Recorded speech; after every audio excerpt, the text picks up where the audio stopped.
Hey, I'm Mr. G, and these are not my hands. Today we're going to take a peek at the Instagram data policy. This is the 40-page document that we automatically accept as soon as we download Instagram. I certainly hadn't read it until recently. I bet you haven't. I bet you don't know anyone that has. So today let's take a look at it. For this expository text, I want to use MSI to annotate.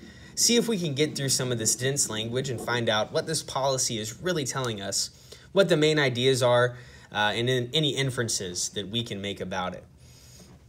Starting from the top, it says this policy describes the information we process to support Facebook, Instagram, Messenger, and other products and features offered by Facebook, Facebook products or products.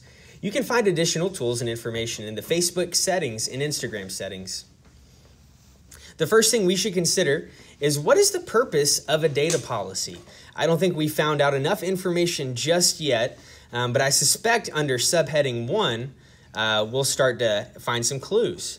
So the first section, subheading 1, says what kind of information do we collect?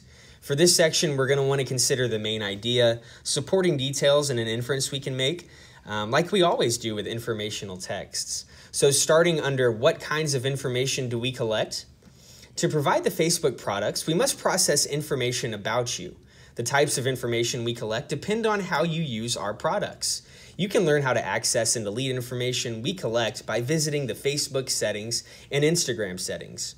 So in the upper right-hand corner under what is the purpose of a data policy, according to what we've read so far, it appears the purpose of a data policy is to describe how applications use the information that you share with them. So in this case, we're talking about Instagram. Of course, they're owned by Facebook, so this information applies to Facebook, Instagram, and their family of services. Now that we've answered our first question, the next thing we want to do is continue with this first subheader, things you and others do and provide. This next chunk here, we want to see what we can find for a main idea, some supporting details, and an inference we can make. So continuing on, things you and others do and provide. Information and content you provide. We collect the content, communications, and other information you provide when you use our products, including when you sign up for an account, create or share content, and message or communicate with others. This can include information in or about the content you provide, like metadata, such as the location of a photo or the data file was created. It can also include what you see through features we provide, such as our camera, so we can do things like suggest masks and filters that you might like, or give you tips on using camera formats. Our systems automatically process content and communications you and others provide to analyze context and what's in them for the purposes described below. Learn more about how you can control what you see, who can see the things you share. Data with special protections. You can choose to provide information in your Facebook profile fields or life events about your religious views, political views, who you are interested in, or your health. This and other information, such as racial or ethnic origin, philosophical beliefs, or trade union membership, could be subject to special protections under the laws of your country.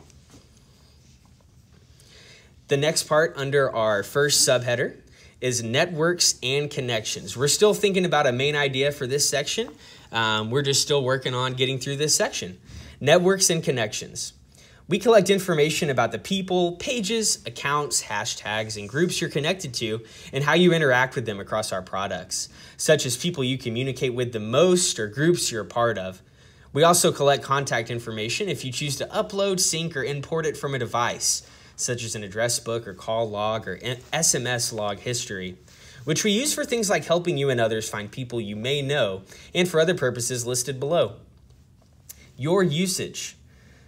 We collect information about how you use our products, such as the types of content you view or engage with, the features you use, the actions you take, the people or accounts you interact with, and the time, frequency, and duration of your activities. For example, we log when you're using and have last used our products, and what posts, videos, and other content you view on our products. We also collect information about how you use features like our camera. So we're at the end of our first section here. The first thing we want to consider is the main idea. That's been listed for you. The main idea here is that Instagram is constantly collecting information. They're telling us themselves the occasions on which they collect it and then what they intend to do with it. We want to support that main idea with some details, and those details come further down after these bullets.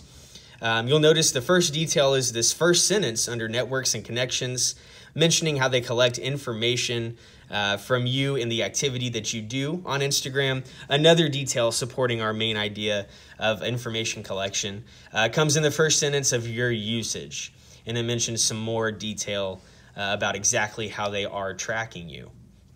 So underneath to the right, we want to make a note about the supporting details that we found. We want to make an inference about them. It seems like an inference you could make here is that using Instagram means letting a stranger know all different kinds of information about your life, including but not limited to some things you list publicly and maybe even some things you were not aware you were sharing, and also the activity that you do on the application.